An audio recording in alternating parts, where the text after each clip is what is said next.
ოკუპანტ რუსებთან რაციონალური სახელმწიფოებრივი პოლიტიკა პირობა, რომ საქართველოში არასდროს იქნება ერთსქესიანთა ქორწინება, რადგან ოჯახი იყო, არის და იქნება ქალისა და მამაკაცის ერთობა, უფლის, სიყვარული, ქრისტეს მიერი სათნოება, სიკეთე და ტოლერანტობა. ეს არის პუნქტები ლევან ხაბეიშვილის წერილიდან, რომელსაც პოლიტიკოსი სოციალურ ქსელში ავრცელებს.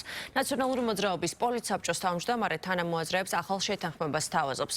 თანხმობის 5+1 პუნქტი. ასეთია მისი გეგმა, რომლის შესრულების შემთხვევაში ხაბეიშვილი დარწმუნებულია, რომ ხელისუფლების პროპაგანდა დასრულდება და ევროპასთან ინტეგრაციისა და ეკონომიკურ სიკეთეებზე მუშაობის შესაძლებლობა გაჩნდება. წერილს უკვე მოჰყვა პოლიტიკური შეფასებები, მათ შორის ნაციონალურ მოძრაობაშიც.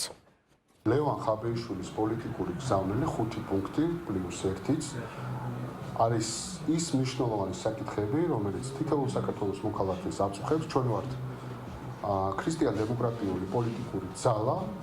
ჩემთვის პირადად ეროვნული კონსერვატიზმი არის მნიშვნელოვანი. ევროპული მომავალი არ ნიშნავს ეროვნული იდენტობის დათმობას. ამაზე საუბრობს ლევან ხაბეიშვილი.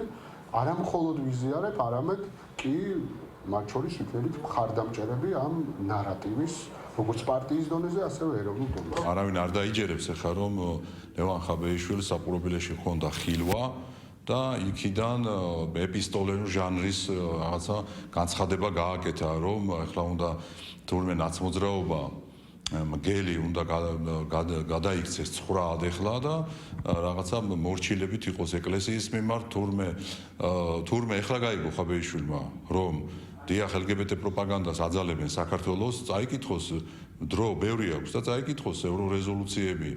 8-მდე ევრორეზოლუციაა, სადაც პირდაპირ მიუთითებენ, რომ უნდა დაკანონდეს ერთნაირსქესიანთა ქორწინება საქართველოში და კომენტარებია ბევრი და ის რომ ეხა თურმე უნდა შეიყვაროს ნაცმოძრაობამ ეკლესია და ევროპაც თურმე არავის არ ებრძვის, ну ამ შემთხვევაში რა თქმა უნდა როგორც ჩანს მას გარკვეული ფანტაზიები აქვს და ეს მისი საქმე არის.